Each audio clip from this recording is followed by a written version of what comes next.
guys, welcome to this messy bun. So it's fall, and I don't know what that means where you live, but here it means that the temperature is definitely changing, getting a little bit chillier and cold, which is awesome because that's my favorite season. So this week I had put out a poll to ask you guys what you guys had wanted to see for this week's vlog, either a chili or a soup. Chili won by 1 vote. Soup we will definitely do next week.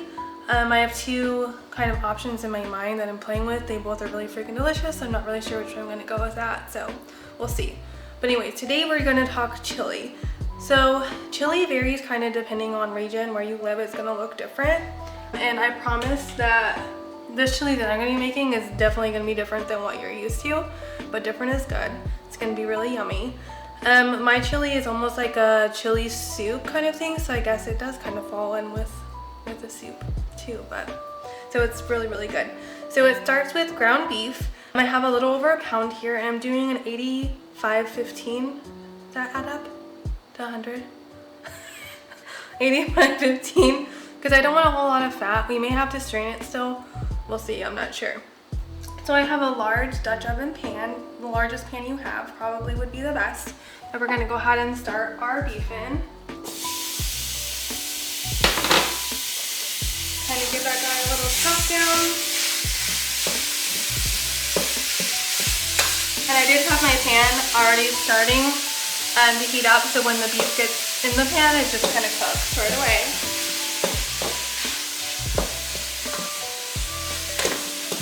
Okay, so to that, I am going to add some pepper and salt,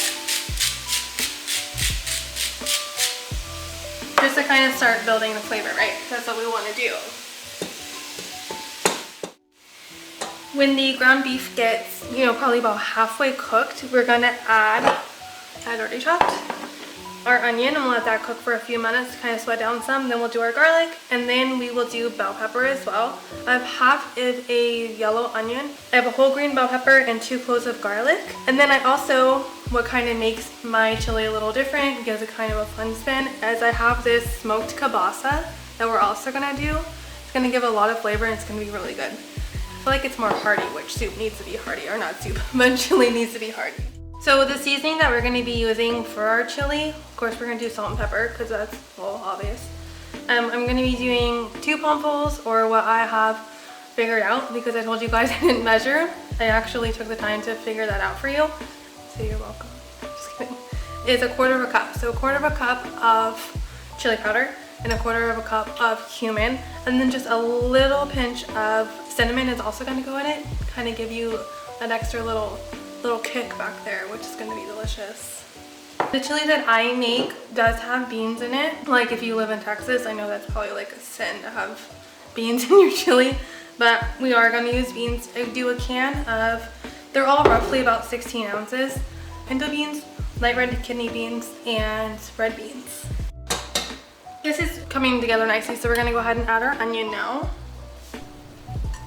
And again, that was half of a large yellow onion that I chopped pretty finely. Some people don't like big hunks of onion biting into it, so I mean, if you like a hunk of onion, that's so stupid. You can, yeah. Elvis fans. My granny is a huge Elvis fan, actually. You can make it a little bigger, but I think that this is gonna cook down nicely. And when we have it all incorporated and together, we're gonna let it chill on low for at least half an hour.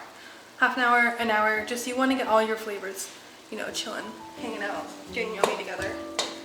And if your veg is not completely cooked down, by the time you are on low, starting to simmer, that's fine, because it's gonna cook eventually as it goes too. So you don't have to wait for the onion to cook all the way, or wait for the bell pepper to cook all the way. I also am not adding any pepper per se to it. Serrano, jalapeno, crushed red chili flake, you can do all that. I've done that all before. But the amount of chili powder that we use in this really does give it that kick that is perfect for my family. But if you want to make it spicier, then by all means go spicier. Go big. Okay, so I did go ahead and strain out the meat just into a strainer just really quickly, just to get some of that oil out, because I don't want all that fat in there. And then I'm gonna do my garlic now.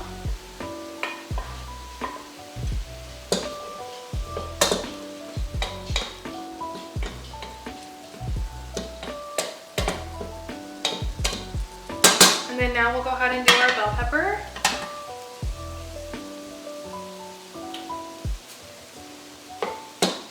Oh my gosh, it already smells so good. Do you smell it? So yummy. And then I'm gonna go ahead and do my smoked sausage that I cut pretty evenly. I hope so anyway, so it all kind of cooks the same. Just kind of, I don't know, how big do you think that is? Yeah. Get that guy in there.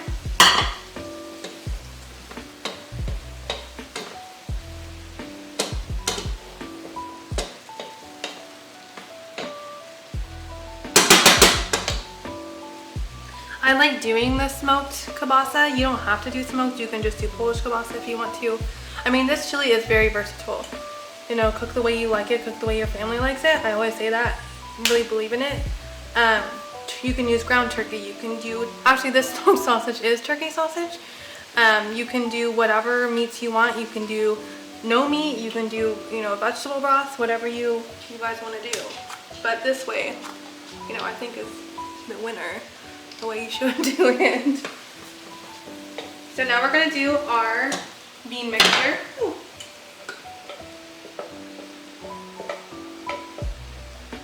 Okay, so again, a can of red beans, about 16 ounces. I think one was like 14, 115, 116.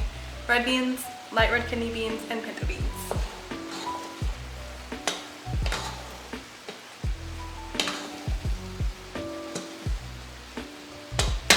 Okay, and then to that we're gonna do a can of diced tomatoes. This one is 14.5 ounces. I'm doing no salt because I want to control the salt. So you can do with salt whatever you, again, whatever you prefer.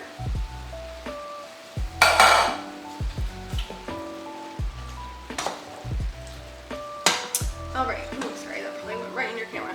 Okay, so next we're gonna do a 32-ounce container of beef broth. And I bought another one because I might need both. Because like I said, I like mine to be kind of like a soupy consistency. Oh, this is gonna be perfect. Cool. And I'll tell you why in a little bit, why we want it to be a little like on the soupier side. Because of what we're gonna be making to go along with the chili, which is so freaking twisted and delicious, and I love it. That looks good to me. Okay, so then lastly we're gonna do our seasoning here. Chili powder, cumin powder, chili powder, cumin, and a little bit of cinnamon.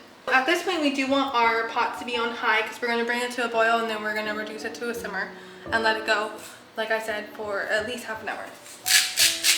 Do a little bit of salt. Even though I rinsed the beans, canned beans are salty, so even though you rinse them, it's still going to have some salt in there.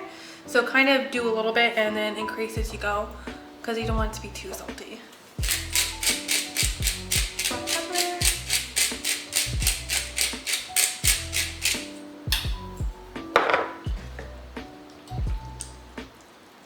Look at that color. Oh my gosh. It's very pretty.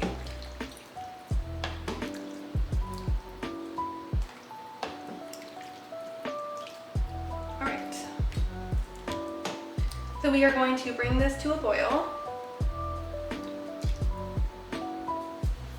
So yeah, we'll just wait for it to come to a boil, then we'll turn it down and go away for a little bit and come back. Have you ever heard that saying, a watch pot never boils? Well, that's the freaking truth, my friends, because I've been waiting for this thing to boil forever. Oh my god, I'm so impatient with it. Okay, so our chili is now come to a boil, so we're gonna reduce it. While I was waiting, I did taste it, a little sample of the broth, and it did need more salt, so I added some salt to it. So once it comes up to the boil, which it looks and smells so freaking delicious, I'm so excited, I can't wait. We're going to reduce to low and let it go for at least half an hour. And when we come back, make sure you stay tuned because when we come back, I'm gonna show you our twisted side that's gonna go with this yummy, delicious chili. I'm so excited. So come back, don't leave, be cool, stay with chili. Be cool. Alright guys. So our chili has been cooking for well over half an hour. It smells really delicious. I can't wait. Oh, it's gonna be so good. We went ahead and made a honey, can you see it?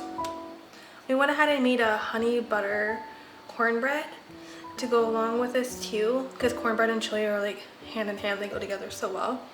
I'm not gonna lie, I didn't make this from scratch. It's boxed. But James had an idea to do honey on top the last few minutes and let that kind of do like this nice crispy crunchiness. It's gonna add a ton of texture and flavor to it, so that's gonna be really good. All right, so the chili, just get some of it in here.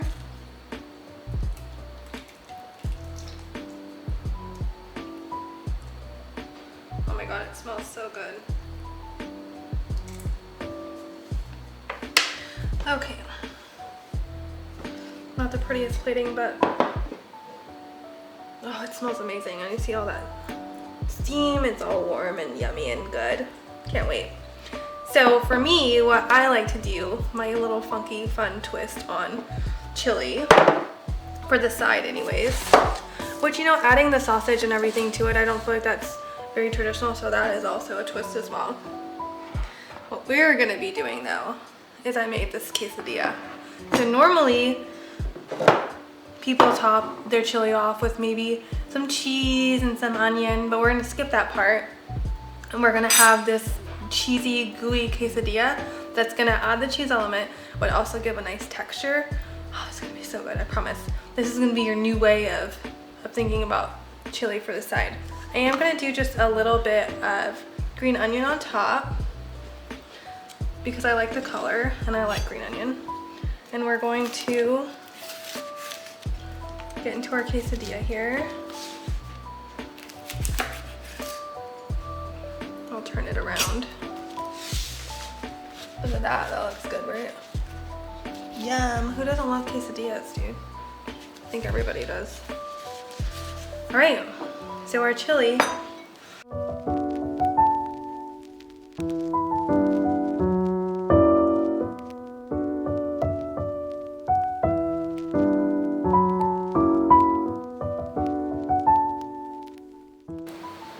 Oh my gosh, I can't wait.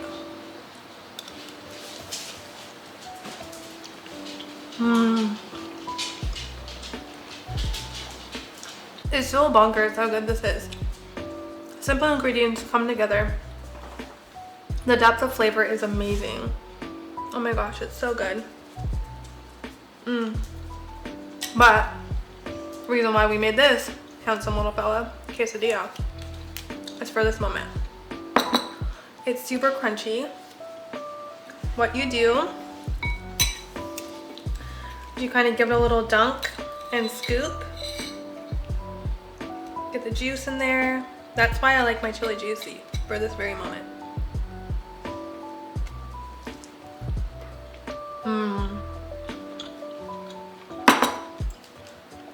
That's freaking delicious. So good. I love it. The cheese, I mean, chili and cheese, you just have to have it together. And you kind of get a little bit of everything on there.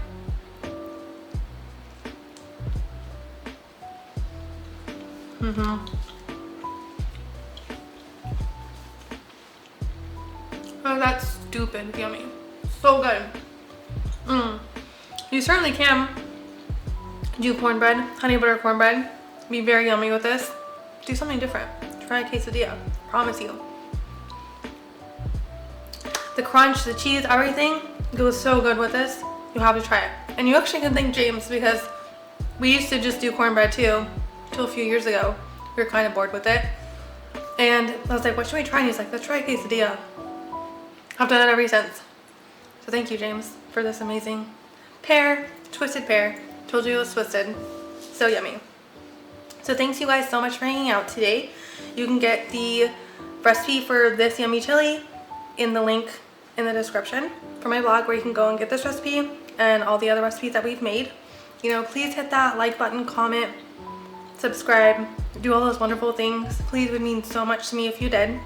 Thank you so much for hanging out and keep coming back. I really, really, really mean it. Like, need you guys. We work together. I work for you, we work together. And then remember to stay tuned for the wine pairing for this yummy chili. Thanks guys, thanks for hanging out. Stay messy.